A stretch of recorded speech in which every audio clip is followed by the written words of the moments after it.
আজ ছাত্রদল সভাপতি জনাব রাকিব সাহেব বলেছেন, তারেক রহমান যদি নির্দেশ করে টেকনাফ থেকে তেঁতুলিয়া, রূপসা থেকে পাথুরিয়া পর্যন্ত গোটা বাংলাদেশকে অচল করে দিবেন।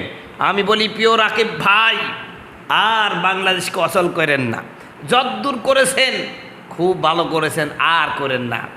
আপনি এই দেশকে অচল করে দেওয়ার হুমকি না দিয়ে আপনি যদি কথাটা এইভাবে বলতেন, জনাব তারেক রহমান যদি আজকে নির্দেশ দেন, তাহলে এই ছাত্রদল টেকনাফ থেকে তেঁতুলিয়া, রূপসা থেকে পাথুরিয়া পর্যন্ত সারা বাংলাদেশের প্রত্যেকটি অঞ্চল থেকে দুর্নীতি আর চাঁদাবাজ বন্ধ করে দেওয়ার ক্ষমতা রাখে।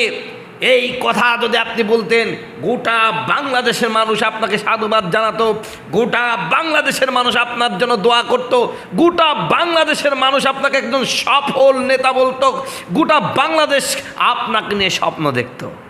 কিন্তু আপনি তা না করে কি করলেন?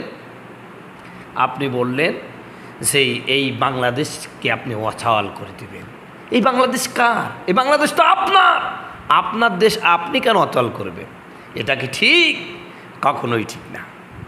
প্রিয় বন্ধুগণ, আমার ভাইয়ের আমার, এই বাংলাদেশ তারেক জিয়ার বাংলাদেশ, জিয়াউর রহমান বাংলাদেশ, মতিউর রহমানের বাংলাদেশ, সাইদি রহিমাহুল্লাহর বাংলাদেশ, এই বাংলাদেশ আমার আপনার সবার। অতএব এই বাংলাদেশ অচল নয়, বরং সচল করার জন্য যা করার দরকার, যত স্যাক্রিফাইস করার দরকার সেটাই করব। এটাই হবে একজন প্রকৃত বাংলাদেশের দেশপ্রেমিক নাগরিকের বার্তা এবং হুঙ্কার এবং কথা বলুন, ঠিক কিনা? তা না করে যারা দেশকে অচল করে দেওয়ার জন্য হুঙ্কার ছাড়ে, ষড়যন্ত্র করে, আর যাই হোক, ওরা বাংলাদেশ প্রেমিক হতে পারে না, ওরা দেশের সত্যিকারের মানুষ নাগরিক হতে পারে না।